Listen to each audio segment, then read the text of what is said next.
All right, folks, as you can see, going a little bit more fancy with this one, we're talking lunchtime learnings with me, that's Nick.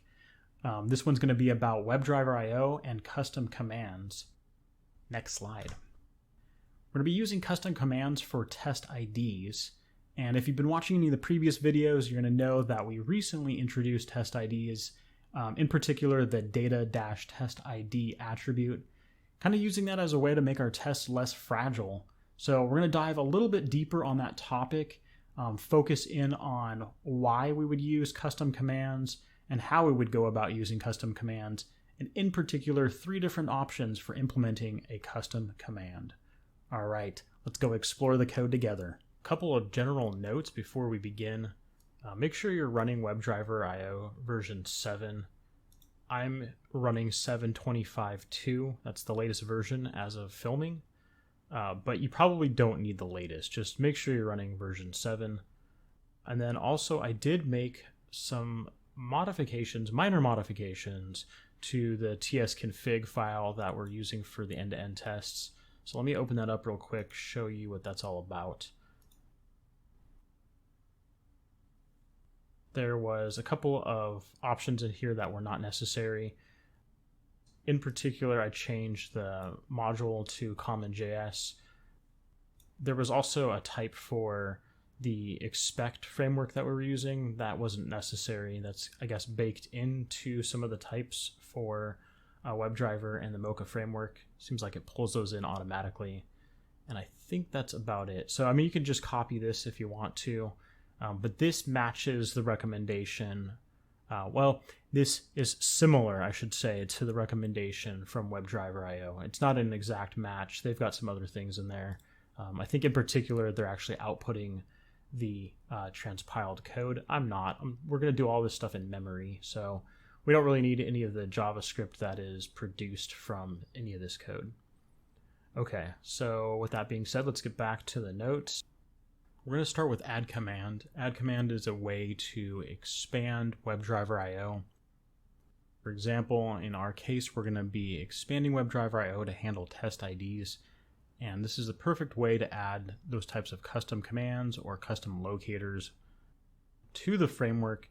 So you might be able to use it for other things as well. Perhaps you need a special function for the application you're testing. Add command's the way to add or expand what WebdriverIO provides. So we're going to use that. That's a good place to start.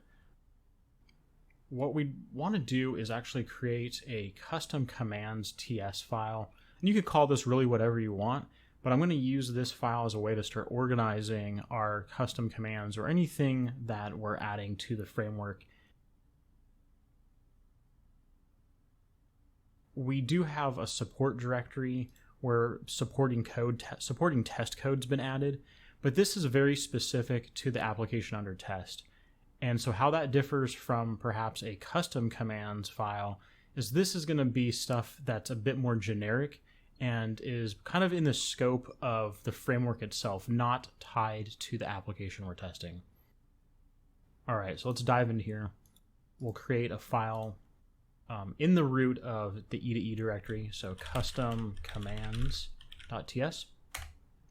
Like I said, this could be really named whatever you want, so feel free to be creative here if you want. And we're going to start kind of building out what these test ID custom commands are going to look like. So we'll probably start with something like export function add custom commands. Because why not? That's exactly, what we're doing. And this thing will return void. And what we're going to be calling is browser.addCommand. So this is a WebdriverIO method for adding some customization to the framework.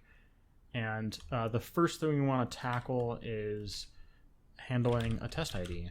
So we'll call, so the first parameter is the name of the custom command. So we're going to call this thing test ID. And we're actually going to put a $sign at the end of this.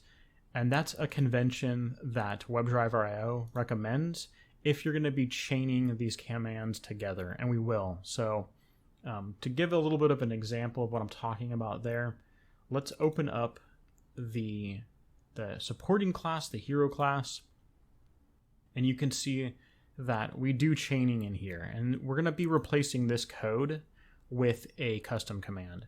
And so we're chaining because we've got an element coming through. This is a WebdriverIO element, and we chain off of it another locator. So presumably this element was located somehow, probably using a $, and then we're using it as sort of the base to do a further refined location.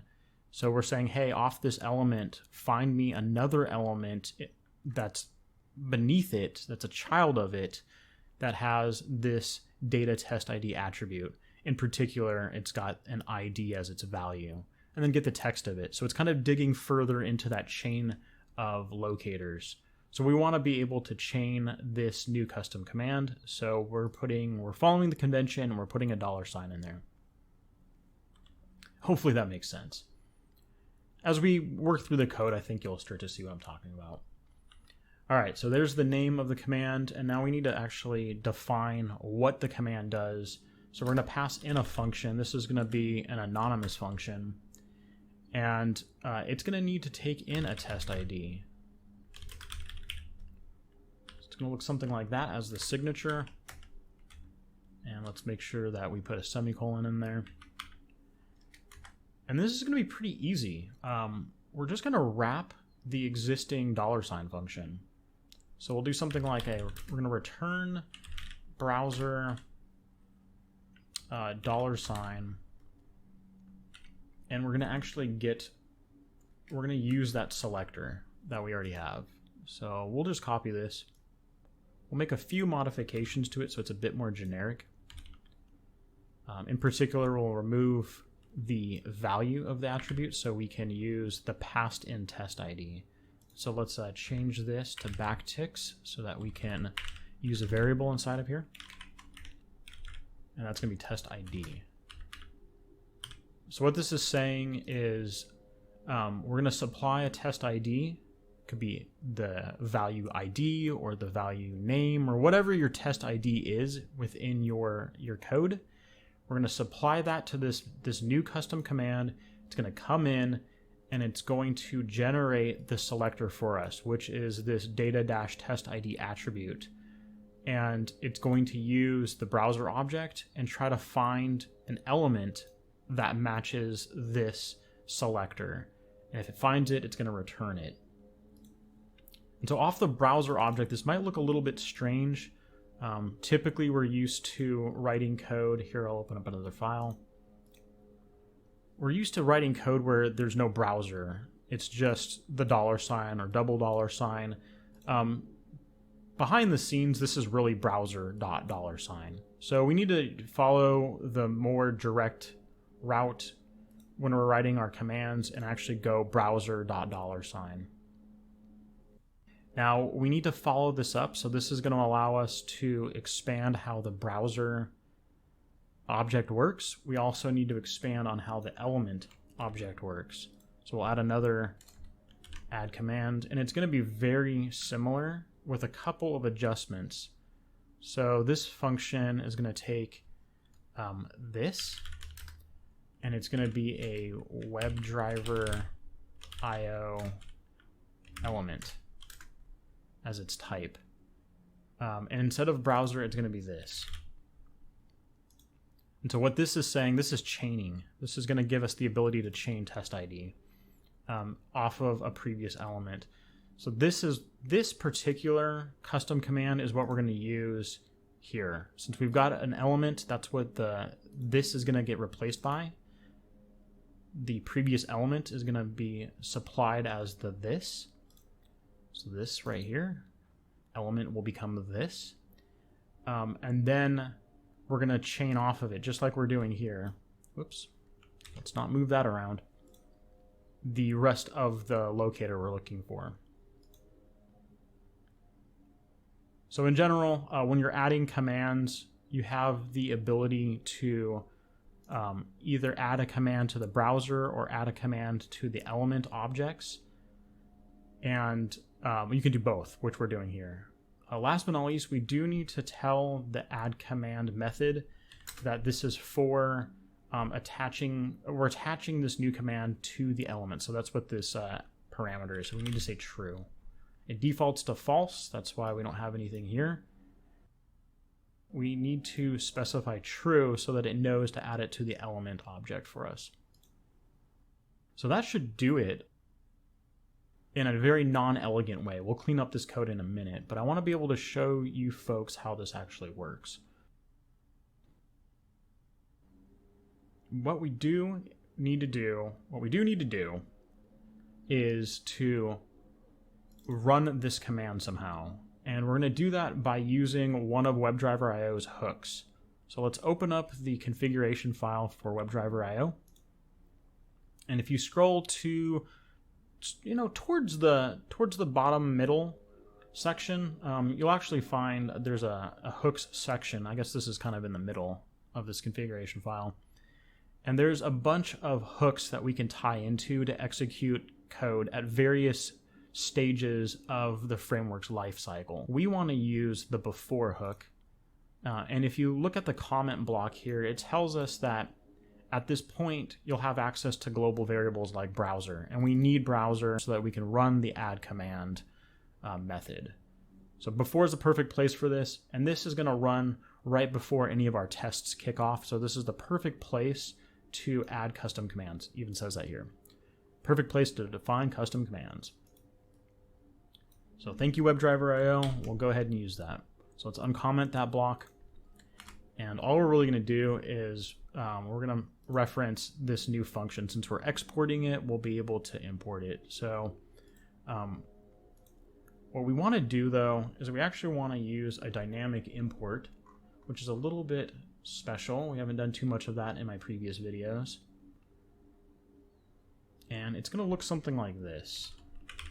Await, import, and we're going to get the custom commands. And because we're exporting add custom commands, we can actually just run it right off of that import. So a dynamic import returns a promise, so we're going to wait on that, which means we need to make this asynchronous. And once this returns, then we're actually going to run the add custom commands, which is going to kick off this whole block of code. And this kind of goes back to why I needed to update the tsconfig. So in order to do this, we needed to use common.js as the module. All right. On the auto formatter on there. So let's go ahead and update our hero class so we can see how this works. So we should be able to replace this piece of code with Test ID instead, the new method we created. And we are going to get a compilation error in VSCode because VSCode doesn't know anything about this function, and we'll correct that in a minute. I just want to show that at runtime this does work. And we're going to remove this, or at least we're going to shorten this to be just ID. And I'll explain this one more time how this all comes together in just a second here. So we'll change this one as well. So this is test ID. Make sure you get the case correct. It needs to match. It needs to match the case, the naming that we've supplied in the add command, the first parameter. And this one's going to be name. So as you can see, this is sort of the why. Why would we do this? It's already simplifying our code from the testing perspective. Sure, we've had to add some additional code here, and I hate to tell you this, but it is going to get a bit longer as we improve this code. But this is a one-time setup. And when we actually use it in our test code, it's a bit more efficient, it's easier to read, and once we fix this compilation error, we'll also get auto-completion on it, which is super nice. And this is going to prevent some errors. It's very possible that if we kept this as is and we had to type out the attribute over and over again, we might run into some typos as we type. So this will help prevent some human error as well. So that should be good enough. Let's go ahead and run our end-to-end tests. And I'm going to show you a little bit of a shortcut. Normally I'll go into the terminal and do an npm run e2e, but I'll show a shortcut here. VS Code's pretty intelligent, and it's actually parsing our package.json and it's showing all the scripts available to us. So we can go in here and we have the IDE script. We can actually just click the play button and that will run the IDE script for us.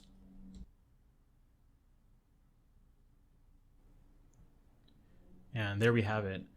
As you can see, we didn't get any compilation errors. The code actually ran just fine and all the tests passed. So this is great. This is already an improvement to the code. But let's make this better. Let's get these compilation errors to go away. So what we need to do is we need to let VSCode and TypeScript in general know that these things exist off of the element object. And how we do that is we're going to use, we're going to define the type or expand on the type that's already provided by WebdriverIO. So we're going to go back to our custom commands, and we're actually going to do the definition right in here. So it's going to look something like this. So declare global. So we need access to the global object, and we also need access to the WebdriverIO namespace. And then inside of this namespace, there's a couple of interfaces. There's one for browser and there's one for element. So we're going to enhance those. So let's do an interface for browser. And what's going to happen behind the scenes is TypeScript's going to merge these namespaces and interfaces together. So it's not going to disrupt the existing code. It's just going to add on to it. So we need to make TypeScript aware of this new test ID command. So off of the browser interface, we're going to say that there's now a test ID property. And what is that property? It's a function. So we're going to give it a function signature. So this is going to match the function signature that we have here. So test ID string, and this thing returns, and this is a little bit tricky.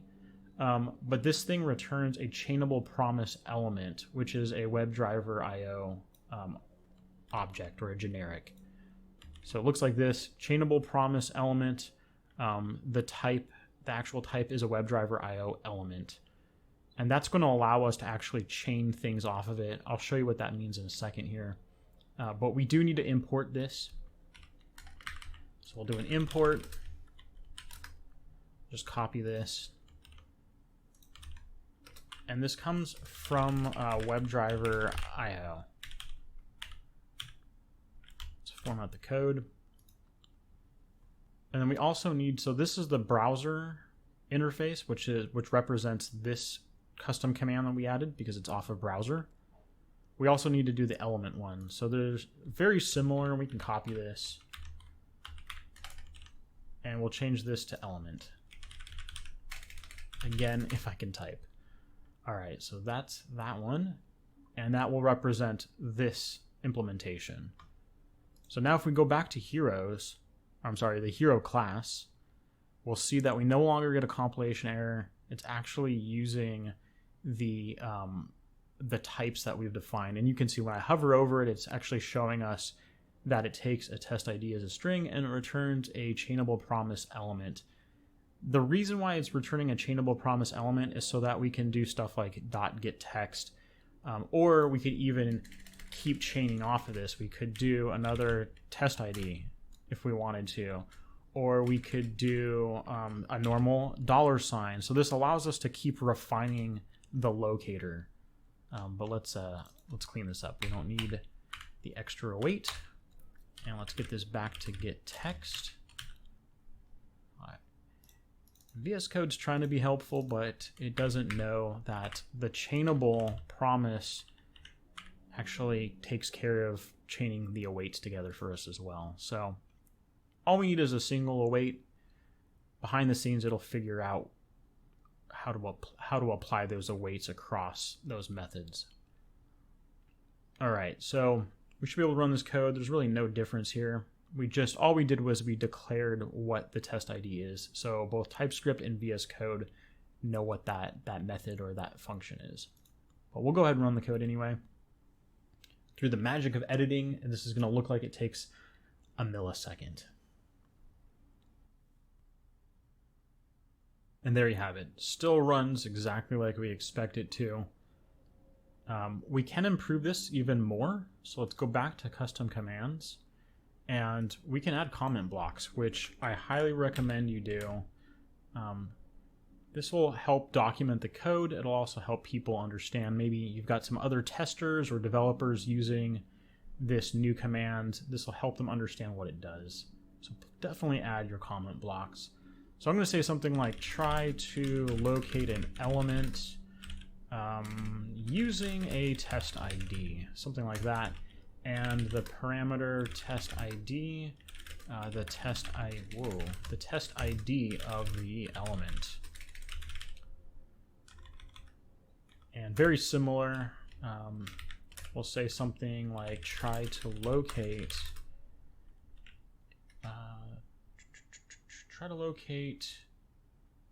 actually this is often existing. So let's say use an existing element to locate another element using a test ID. How about that? And the param is very similar. This is going to be the test ID of the element. How about that?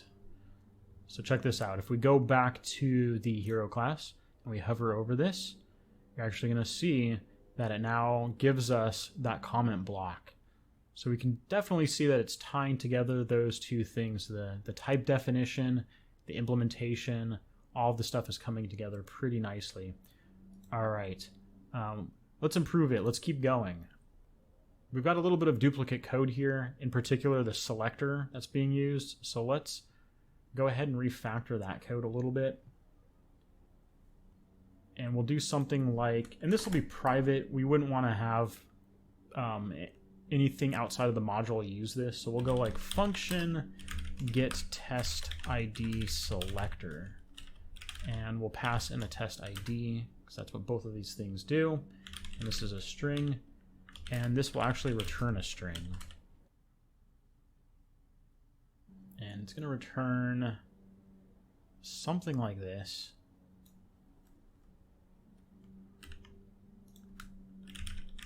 Or maybe exactly this. Yeah, so the ID will come in and it'll construct this selector for us. So now we can just replace this with this get test ID selector. And we have to supply the ID or the test ID. And we'll copy this down to here. Might seem a little bit trivial. Why are we doing this? Very similar to my previous comments. We want to prevent human error. So anytime you've got duplicate code, there's the possibility of it introducing typos. So we're going to refactor that so that there's only really one source of truth for what a test ID selector is. And so let's say for whatever reason, the application under test uses a slightly different format. Well, you can just change one location. You change one piece of source code and it changes everything. So like perhaps it's data-test-id. You can change that here and then all of our code will reflect that. And like I said, it'll help reduce human error. We don't want to make typos. All right, so that kind of cleans some of that code up. And we're looking pretty good so far. The last thing that we need to do, and this, to me, this is where the sort of the con side of doing this comes in. We're going to have to generate a bit more code so that we handle arrays of elements. So right now, these new commands, they only return a single element. So what would happen if we had a test ID that applied to multiple elements and you wanted to get that collection? These methods won't work. These new custom commands won't work. We'll have to expand on them. And so we're going to be duplicating even more code. And this is, so in my opinion, this is a little bit of overkill for something that's so simple. For trying to get a data test ID. Seems like we have a lot of code here. But this could be useful for other applications, so we'll continue going through this code. And let me show you what I'm talking about exactly. So if we go to app.ts, we've got a few areas where we use the $. So this is these are locating a collection of elements. So for example, this is looking for the navigation element, and apparently there's going to be more than one anchor that represents the navigation element. And so this is going to return an array or collection of those elements. Similarly, we've got like search results does the same thing. So maybe we search for something and we get a number of results returned as LIs. This is going to return a collection of them. So we want to be able to handle this use case as well. So let's dive into how would we update the search results to use a data test ID. The first thing we want to do is we actually need to modify the application code. So let's go to source, let's go to app, let's bring up our hero search, and we're going to bring up the hero search component. That's what this corresponds to, at least a piece of it. This is the LI that it's referring to. So if we look at the selector, it's finding the search result class. That's what the dot is. And then looking for an LI underneath that class. That corresponds to this. So here's the class search result, and here's the LI that's underneath it. We're going to add a data-test ID to this, and we'll call it something like search result item. And as we get into some future videos, we're going to be working on migrating a lot of this code into page objects. And so we'll probably clean up some of these test IDs. For now, this is just good enough to show off how to create a custom command that returns a collection of elements. All right, so we'll go back here and we'll take it one step at a time. So we won't use the new command just yet. We haven't built it yet. But what we will do is convert this selector over to a data test ID attribute instead. So it's going to look like this: data test ID equals, make sure we've got a closing bracket. I often forget that. And then this is going to be search result item, no Z in result. Okay. Make sure you type your values correctly. Otherwise, this isn't going to work. Let's go ahead and run this. This should just work. So this is the test ID that corresponds to the test ID we just added. So this is going to get all of the LIs. And because we're using a double $, it's going to return an array of elements.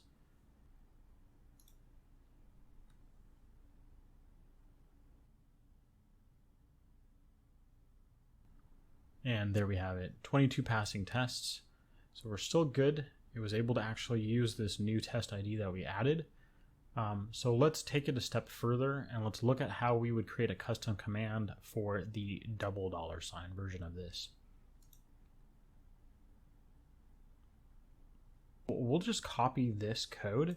So we need to duplicate both of these, but we're going to make sure that they return an array instead. So we need one for the browser, one for the element, just like we did before. And we're going to add another $sign so we can distinguish between the two custom commands. And this sort of follows suit with how WebdriverIO distinguishes between returning a single element and returning a collection of elements. They use double $signs. And this is actually a really easy change. We're just going to add another $sign here. Like I said, this is going to signify that we're going to be returning a collection of elements. So not too much to do there. Pretty easy copy and paste. All we need to do now is update these interfaces to do the same sort of thing. So we'll copy this. We will add another $sign. So this one corresponds to this, since this is the browser version of it. And we do need to change the return type. So this needs to become a chainable promise array, I believe, is the generic. And I believe it needs to return an element array.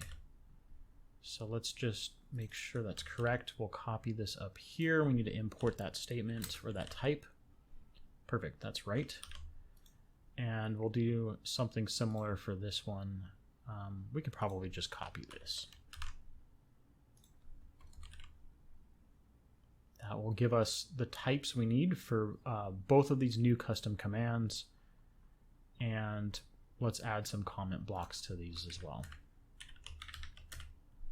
All right, we'll say something like, try to locate a collection of elements that use the same test ID. How about that? And param test ID, the test ID of the elements, plural, since this is returning an array. And we'll say something similar here. Use an existing element to locate a collection of elements using the same test ID. And this param, we can probably just copy this.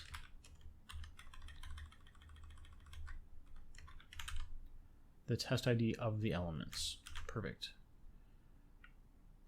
Okay, so if we jump back to app.ts, we'll change this. And so this is where it gets a little bit strange. We do have to use the browser object. Test ID is not global. We could probably update the custom commands somehow and make it a global function. I'll leave that for you folks to experiment with.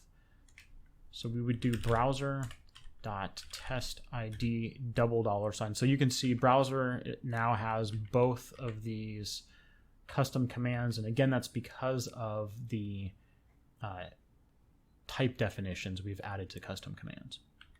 So we'll use a $, and we just need to supply the ID, the test ID. So this is search result item.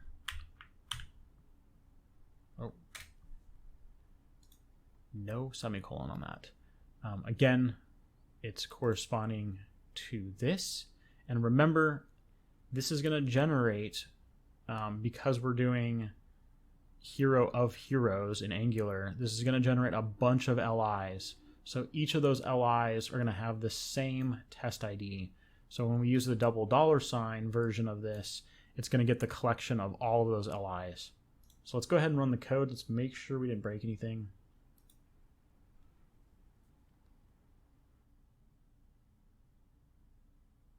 Perfect. Code is still working the way we expect it to. 22 passing tests, looking pretty good here. All right. So let's go ahead and commit this. This will wrap up how to use the add command to get some customization around test IDs. So let's take a look at the changes we made. And let's say something like, I can actually use my own previous, I always prepare for these videos, so I can use my previous comment, add custom locator to WebdriverIO, so that's fine. And we'll look through the changes we made. Say something like, added a custom locator for handling test IDs. So we've got the new custom commands, a brand new file that's got our type definitions in here. It also has all of the add commands so that we can take care of being able to locate something off the browser, locate off of a previous element, and handling the collection of those elements as well. And then we refactored this slightly so that we removed the duplicate code. Because think about it, if we didn't do this, then we would have data test ID in every single one of these, and we're just increasing the chances or the likelihood that we introduce some sort of bug or typo in our code. So this kind of reduces that. Let's see what else we have in here. So we updated the configuration file for WebdriverIO to use a dynamic import. So that's how we actually pull in the new custom commands from the custom command file. And we updated, so we'll add a note here. Updated get page elements dot search results. Whoa, cannot type today. Search results, there we go. To use this new locator, and Similarly, we updated the EDE hero class to use this new locator.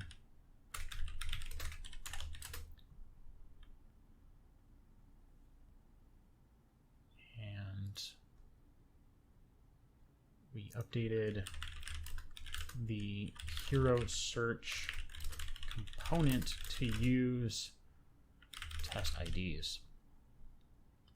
Now let's not commit that just yet. I just noticed we would make a major faux pas here. No committing to main. That's one of my rules. I highly recommend it as well. Always commit to a branch. Always create PRs. Do the proper thing. Keep your main stable. Maybe I'll do a video on that. Why it's important to keep main stable and create PRs. That'll be a future video, I think. All right, so let's create a new branch, and we'll call this add custom command for test IDs. I don't know. How about something like that? Good enough. And we'll commit, and we'll publish that.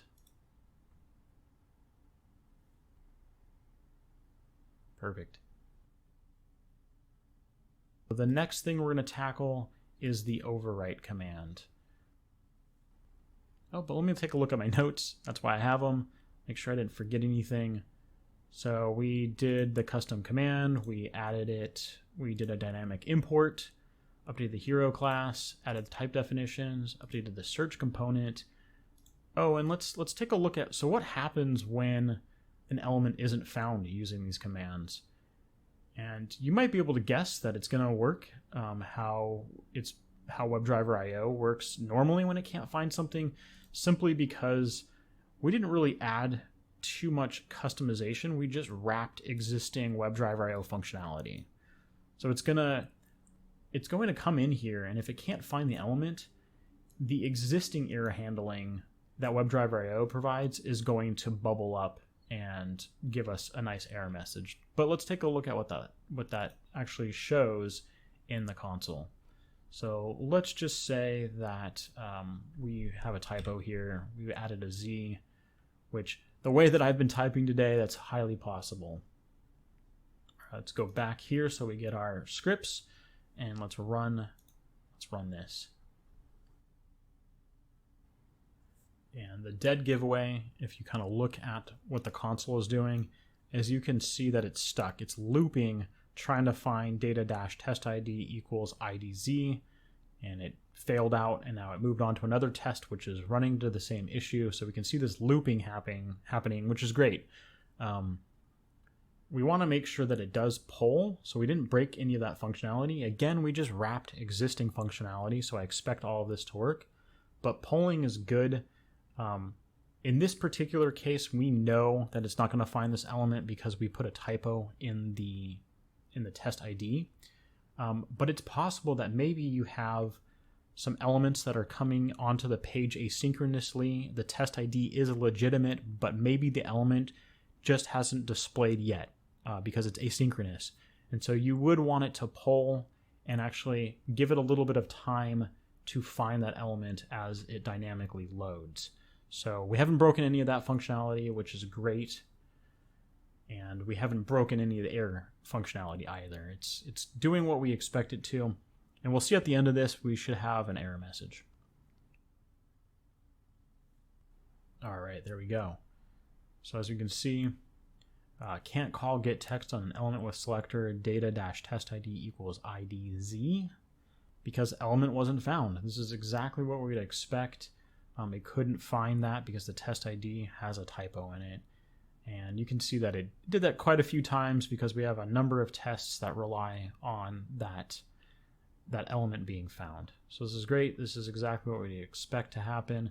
And if you were to keep scrolling through here, you could get a little bit further into what's going on, but this is good enough. I'll save debugging for you folks to play around with. Maybe I'll do a future video on that as well. Okay, let's revert this, get it back to working, and we'll continue with overwrite command. As you can tell through the magic of editing, I've got some more notes for us to follow along. I'm also going to take a shortcut here and copy over some code. The concept is pretty similar to what we've been doing in add command, so I'm not going to go as detailed, as in depth as I have been, but I will walk you through the code.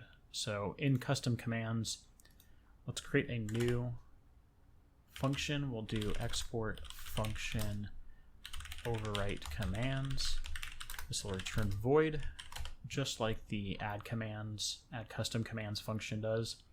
And we'll paste in some of the code that I prepared from earlier. And let me give you an overview of what we're trying to accomplish here.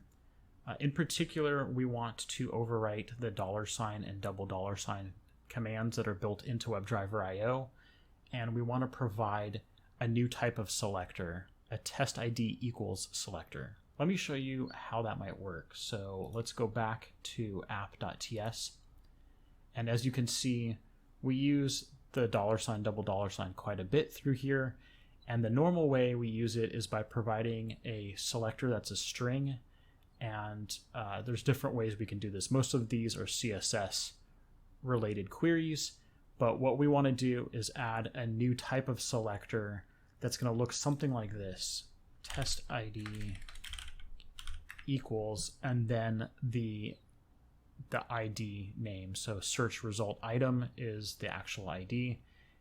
And instead of using a custom command, we would be able to just use the $, or the single $. So let's go back. We'll leave this code as is because this will work, but let's go back to our custom command and let me walk you through what's going on here. When you overwrite a command, you supply a function reference to the code that's going to replace the command in question. So in particular, we're providing a by test ID variable. This variable is a reference to a function that we've just defined right here. Already I'm noticing that this code does not need async. There's nothing asynchronous about it, so let's take that out. We're not waiting on anything in here. But the function signature is pretty interesting. Let's take a look at that. So these overwrite commands, the function signature, the first parameter is going to be a function, and WebdriverIO is actually going to provide the original function that we're overwriting. So that's really good because that's going to allow us to expand onto it and not completely replace it. And then the next parameter is going to be a selector. And in particular, for our purposes, it's going to be of type string. Now this is a little bit special here. When WebdriverIO actually runs, so during runtime, this is not going to be of type string. It's actually going to be of type selector with a capital S. So if you look at the type hint on the actual $, you'll see that it's selector with a capital S. And all that is it's a special type that allows you to specify a selector as a string, as a function reference, or as a method. In our particular use case, we only care about the string version of it, but we do need to be aware that at runtime, it could take those three different options. And so part of that check happens here. So we actually gate this code. So we take a look at the type of selector, and we also make sure it's a string. So at runtime, this is going to gate the code. And then we also look to see that the selector starts with our special token, test ID equals.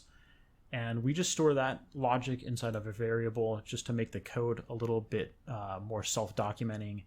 And the actual gate is here. So here's the if block that runs. So if it is a test ID selector based on this logic, then run this code. And what we're doing here is we take a look at the string, we split it based on this token, and we take the second element.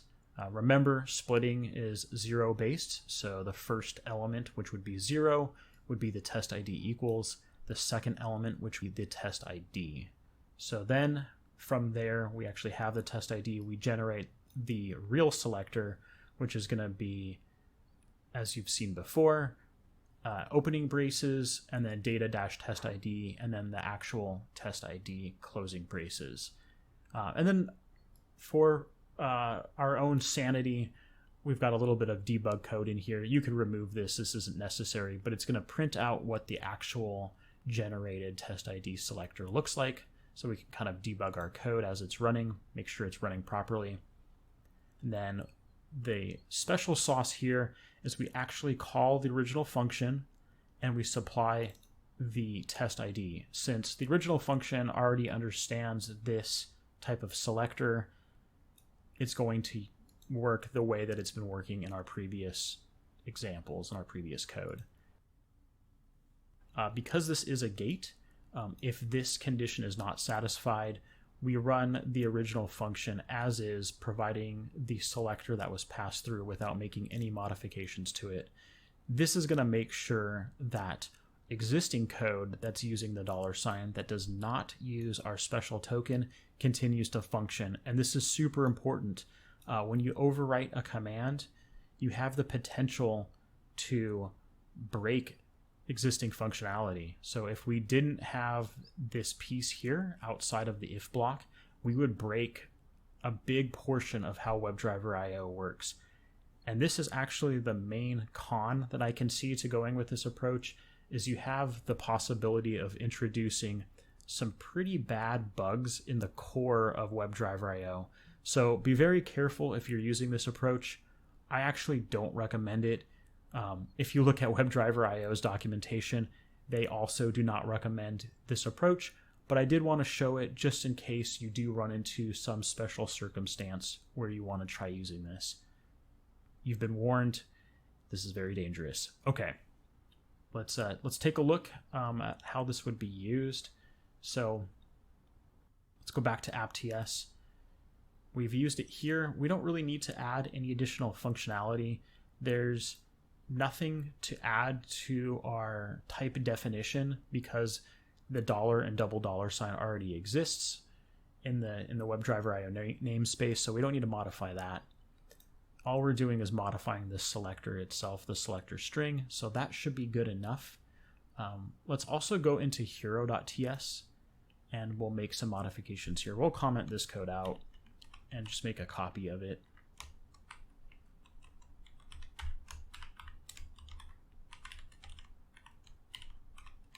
That way we can kind of compare and contrast as we're writing this code. So this will just be the normal $. It's no longer the custom command. And then it's test ID equals.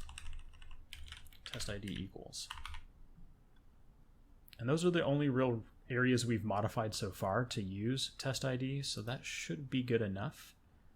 One last thing we do have to change is we need to go into our WebdriverIO conf.ts and we need to add another call to the overwrite commands that we just created. So let's modify this slightly. We'll say const custom commands equals, and the autocomplete wasn't helping me there. Let's change that. And this will be an await on the import.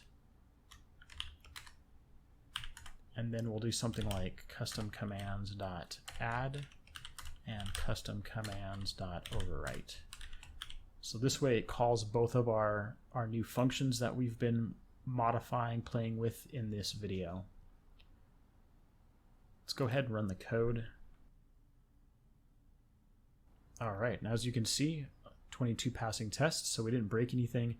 And then if we scroll up, we should be able to see some of that debug code running. If I can find its output somewhere in here. Here we go. So here's that console.debug I was showing earlier. That comes from here.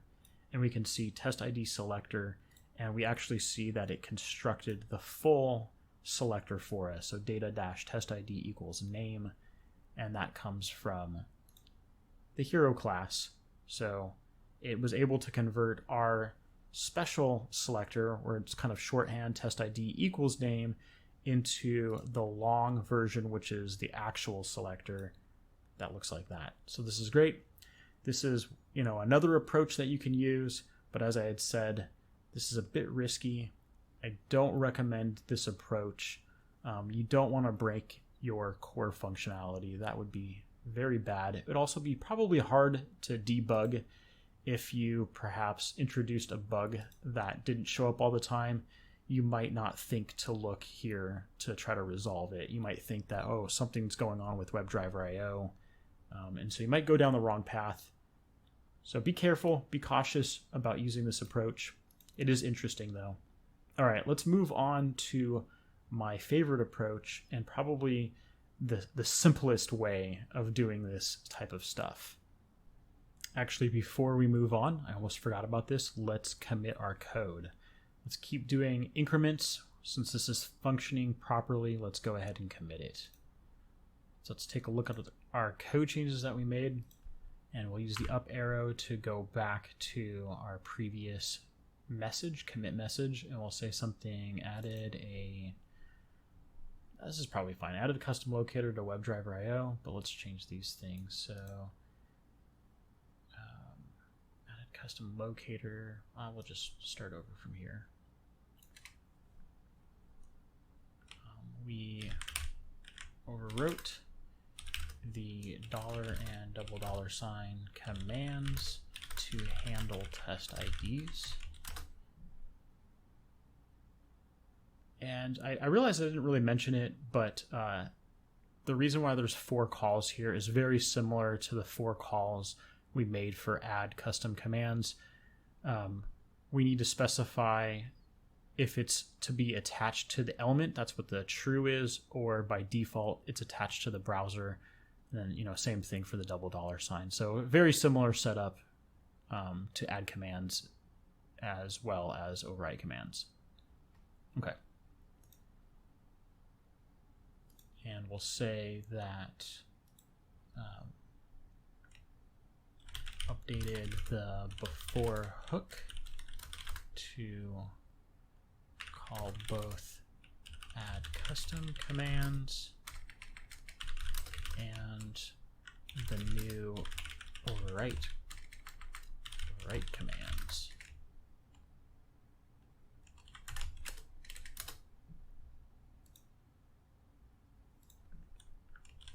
Updated, let's see, get page.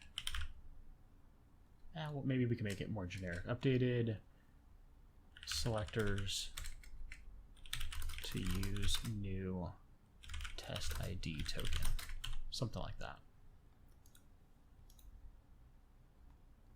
And normally I wouldn't commit commented out code, but this is right now just for demonstration purposes. I'll leave it up to you folks to clean up this type of code if you're following along. And let's commit that and sync those changes. All right, let's clean up our workspace a little bit, close these windows, don't need them anymore. Okay, all right, let's continue. One other thing I realized, and if you had a keen eye, you might have caught this as well. Let's take a look at app.ts. So I left in the browser object. This is not necessary with the change we made. Overwrite command allows you to use the global version of $sign and $sign. So we can remove this. Either way, it's the same. They'll both work. But we can shorten it to that, and I'll show you that we can run this code and it'll still pass. And we'll use the shortcut, the script version that VSCode provides for us based on our package.json. Perfect. Still 22 passing tests. Let's commit that real quick. Keep our code clean.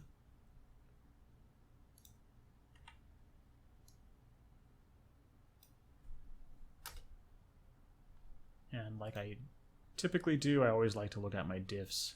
This is a real simple one since it was only one change.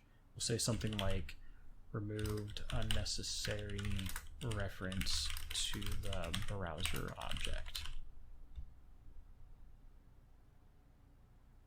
Commit that and sync those changes. Last but not least, let's go ahead and take a look at how we might create a global function that's going to handle test IDs for us. So back to custom commands file, let's create a new function in here, export function add global commands. So return void. And we'll add a new function to global, so global.byTestID, and this will equal a function that takes a test ID as a string and it returns a string. And so this is going to be pretty much the same code as here. So we'll just call this code. So return get test ID selector, pass through the test ID. And that should be good enough for what we're trying to do here. Now, VS Code's not really going to know what this is until we define it in the definition code that we have up here. So let's go ahead and do a var by test ID. And this thing looks like a test ID with a string as its type, and then it returns a string. So that's the function signature for this.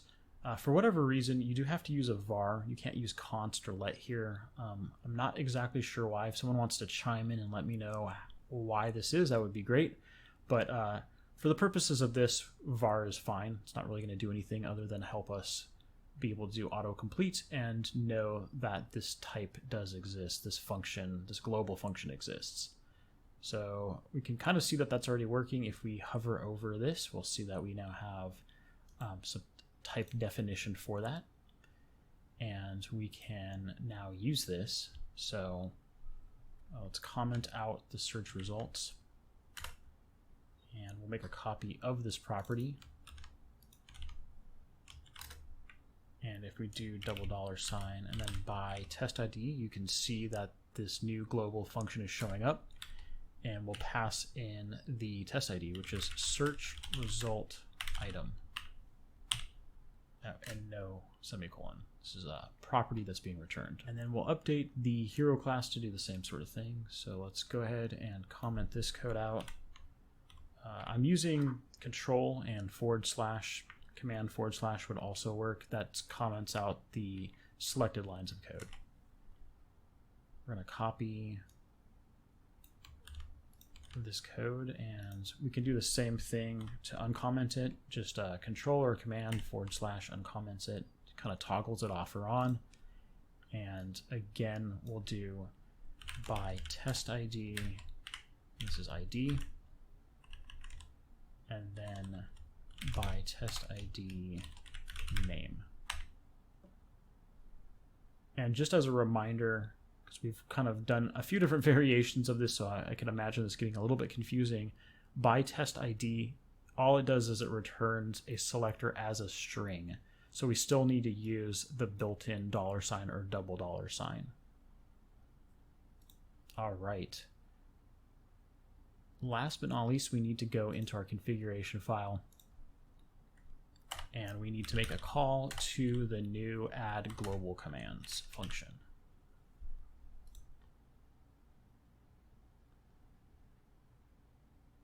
If we were to run this code, it should continue to pass.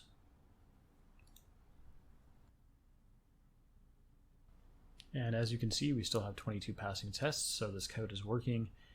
And like I said, this tends to be my favorite approach. If we take a look at the custom command, there's not much that we added. So we added a very small function. And in theory, if we were to only use this by test ID, we could remove a lot of this code. So we could actually remove this whole code block here. We could remove all the add custom commands that we used earlier in this video. We don't even need to have this type definition for the namespace since we are not using custom commands. We could remove all of that, and we would be left with this type definition, a couple lines of code that define its implementation. And it's nice because we're not overwriting anything, so we don't have to worry about breaking existing functionality. We still get type safety and auto completion, so we get all the nice features that we would want by using a small amount of code. The other thing is, since we are using the built-in $, commands, we still get all of the built-in error handling and messaging that goes along with those functions as well. So in my opinion, this is probably the most concise, simplest thing to do for our purposes, for using or defining a way to handle custom test IDs. Let's go ahead and remove some of this commented out code. Keep it with the by test ID version. In the custom commands file, I think I noticed a few places that needed some semicolons, so let's add them here. And in fact, TypeScript allows you to either do a comma or a semicolon. I like to go with the semicolon just for some consistency here. And it's really up to you. Just pick one or the other. And maybe in a future video, I'll show you how to use Prettier or some other options to auto format and auto add those semicolons, things like that, so you don't miss them by accident. But TypeScript's a little bit forgiving, so it won't cause too much of a headache, but it's better to be consistent with your code. And I think, actually, let's add a comment block as well. So we've added a new function. Let's go ahead and add some comments to that. So this is something like generate a selector for a test ID. And the param is test ID, the test ID for the element. And it returns the selector based on the test ID. Something like that. I'm sure you folks can come up with some better comment blocks. And you'll see that now if we hover over, I think if we hover over this, well, yeah, it'll show us the comment block we just added. You can also see that in the actual test code, we now have that nice comment block. So that's pretty great. This is another bonus of using the global function. This is really useful if someone new is coming into the code. They'll be able to kind of hover over this, see what it does. They won't have to dig into the implementation. And I think that's about it. Let me double check our notes. Semicolons, comment blocks, we already updated all that stuff. So I think we're good. Let's go ahead and take a look at the diff and commit this final piece of code.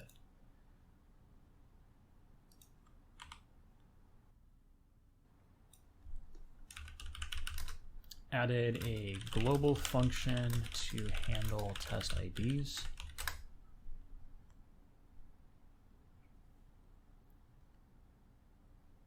And we let's say added missing semicolons.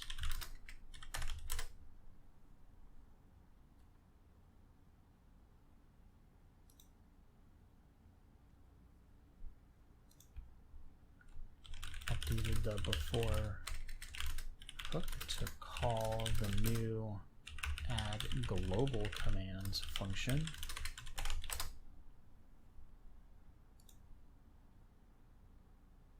And then we'll do the same sort of generic comment of updated test IDs to use the new by test ID global function. Something like that. Looks pretty good. Okay. And maybe we could even say removed commented out code. How about removed related commented out code? Because I believe there's some existing commented out code that needs to be cleaned up. I'll let you folks do that if you're following along. All right. Commit, and let's sync those changes. Clean up our workspace as usual. And so 3 different ways we can customize WebdriverIO. In particular, this video focused on how do we handle custom test IDs. If you've got your own approach, or if you've got questions, comments, concerns, let me know. I'd love to learn more, and I'd love to continue helping you folks. All right, until next time, peace.